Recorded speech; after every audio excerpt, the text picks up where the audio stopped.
mouth can lie, but the body screams the truth. In the next 10 minutes, you will learn to see what 99% of people miss. Welcome to the psychology of the unseen. We often think we control how we present ourselves. We choose our words carefully. We rehearse our smiles. But underneath the surface, your limbic system, the oldest, most primal part of your brain, is reacting in real time. It doesn't know how to lie. Welcome to Toxic. Here, we analyze human behavior, psychology, and the dark art of nonverbal communication.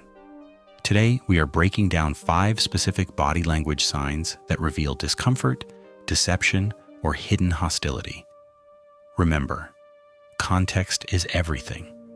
Never judge a single gesture in isolation. Look for the cluster. Look for the pattern. Sign number 1, the eye block. When the brain sees something it doesn't like or hears something it rejects, it instinctively tries to block out the visual data. This is a survival mechanism. In childhood, we covered our eyes to hide from monsters. As adults, this evolves into more subtle movements. Watch for this during a negotiation or a difficult conversation. If you make a proposal and the other person immediately rubs their eyelid, squeezes their eyes shut for a fraction of a second too long, or adjusts their glasses unnecessarily, they are likely harboring doubt or disbelief. They aren't just tired. They are trying to unsee what you just put in front of them. Sign number 2, protecting the neck. The neck is one of the most vulnerable parts of the human body. Evolution has taught us to protect it when we feel threatened or insecure. In psychology, this is known as a pacifying behavior. We touch this area to soothe our own nervous system. You'll often see this when someone is asked a question that makes them anxious. A hand goes to the throat, or they might play with a necklace. It's a subconscious attempt to comfort themselves in a high-stress moment. If you ask, "Did you finish the report?" and their hand drifts to their neck before they answer yes, dig deeper. The verbal answer is confident, but the body is screaming insecurity. Sign number 3, ventral denial. We align our torso, our ventral side, where our vital organs are, with things we like, agree with, and trust.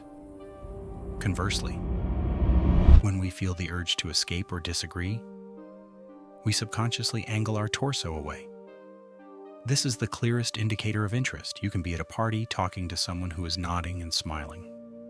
But look at their feet and their chest. If their feet are pointing toward the door, or their torso is turned away from you, the conversation is already over.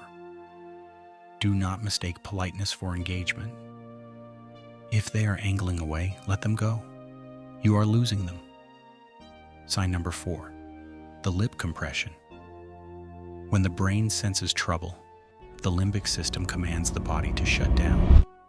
We stop moving, we hold our breath, and we compress our lips to prevent anything from leaking out. It is the physical manifestation of withholding. You see this when bad news is delivered or when someone is about to lie by omission. The lips press together into a thin line. It signals that the person is under stress and is holding back a negative thought. If you see the lips disappear, stop pushing. They have entered a defensive state.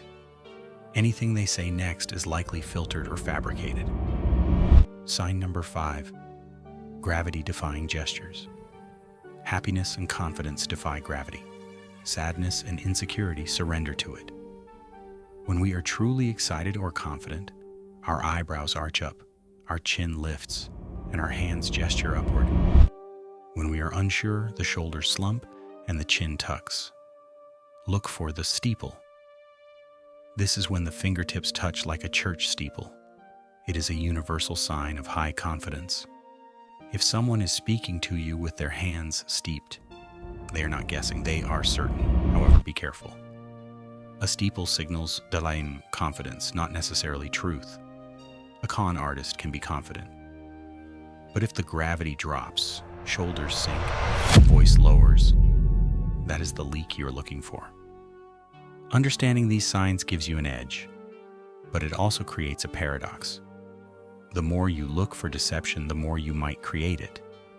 Anxiety can look like lying. Fear can look like guilt. A true analyst does not jump to conclusions. They gather data. They establish a baseline. They wait for the crack in the mask. Psychology is not about reading minds. It is about reading patterns. The world is full of noise. Most people only hear the words. Now you can see the reality underneath. If you want to master the psychology of control, influence, and human behavior, subscribe to Toxic. Turn on notifications. We are just scratching the surface. Toxic, and see what others hide.